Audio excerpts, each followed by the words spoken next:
Ever stop to think about, like, where all that water goes when you flush? Seriously. Or what about the runoff from, say, a factory or even a construction site? It's not exactly light dinner conversation, is it? But it's something every business owner, especially you listening right now, really needs to think about. So today we're diving deep, no pun intended, into the world of wastewater management. Definitely not the most glamorous topic, right? Right.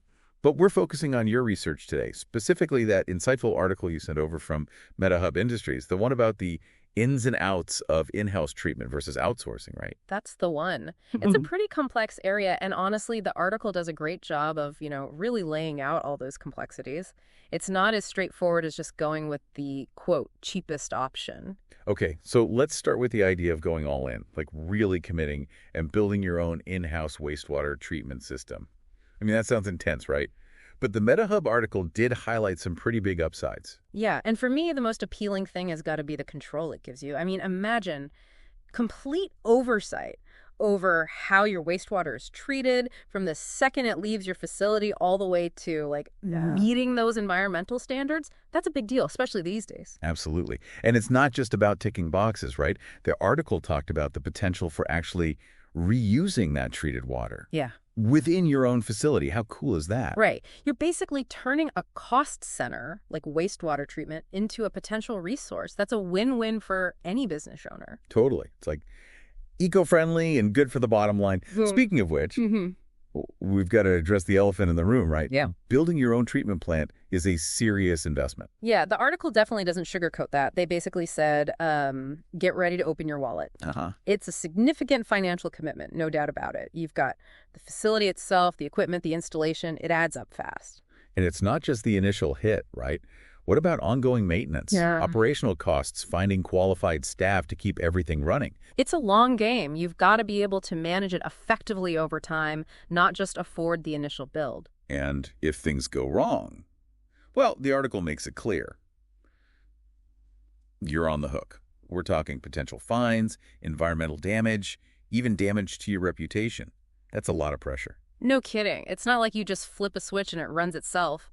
You need the expertise to keep a complex system compliant with regulations, which, let's be honest, seem to change every other day. And that's where the alternative, outsourcing to a licensed pro, starts to look pretty good. Right. Instead of becoming a wastewater treatment expert overnight, you're essentially hiring someone who already is. Exactly. And just like with any other contractor, you're paying for their knowledge, their experience. They're the ones who keep up with all those new technologies and those ever-changing regulations. You don't have to. They even mentioned an example of this in the article, something called the zero discharge policy over in Malaysia, I think. It basically makes it really, really tough for businesses to keep up with compliance all on their own. Yeah, and it really highlights how fast these regulations are evolving. What works today might be totally obsolete tomorrow. But even with all those benefits, outsourcing isn't a magic solution. There are definitely some trade-offs to consider. So we've talked about outsourcing to the pros, but what's the catch? Well, the big one is control, or rather lack of it. You're basically trusting this contractor, right? Yeah. Trusting them to handle your specific wastewater, to stick to their schedule, to ultimately keep you in compliance. If they mess up, it's your business that takes the hit. Makes sense. And then there's the cost. We've avoided that big upfront investment, sure, but now we're talking about ongoing fees, right? Exactly. And those fees, depending on how much wastewater you're dealing with, those can really add up. It's almost like, leasing a car versus buying one.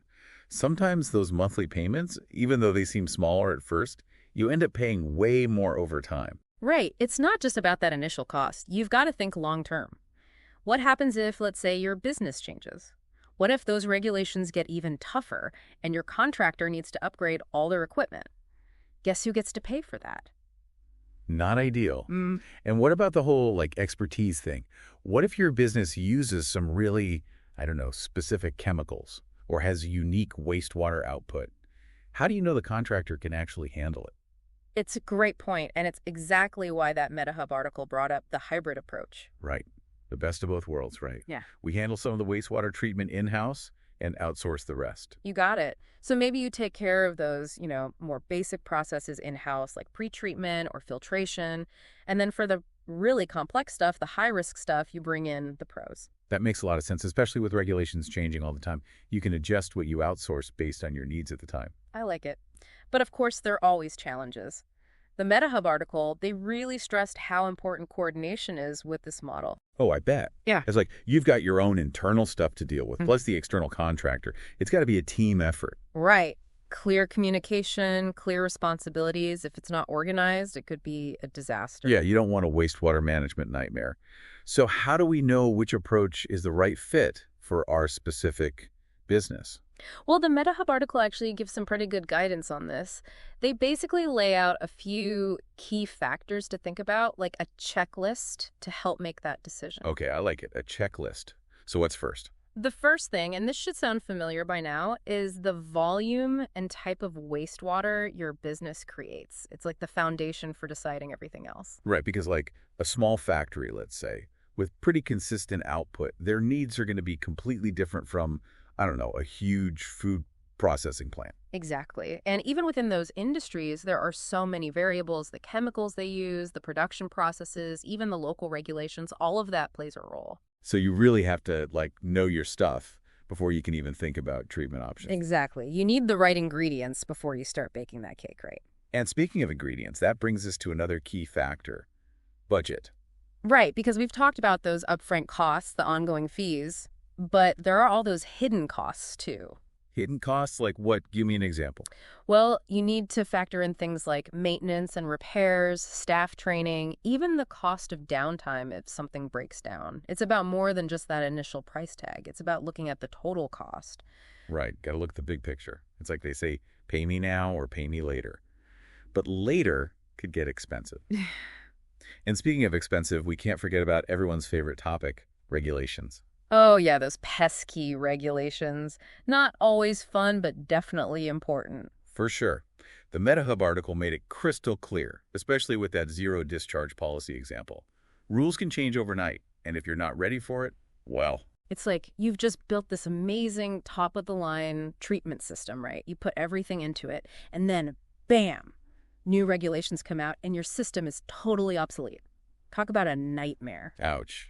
Yeah, that's why, like, being flexible is so important. Your system has to be able to keep up with the times. Exactly. And that's where having that expert contractor really helps. They stay on top of all that stuff for you, the regulations, the new technologies. It's their job. So you don't have to stress about it. Yeah. Right? It's like having a whole team of wastewater problem solvers in your corner.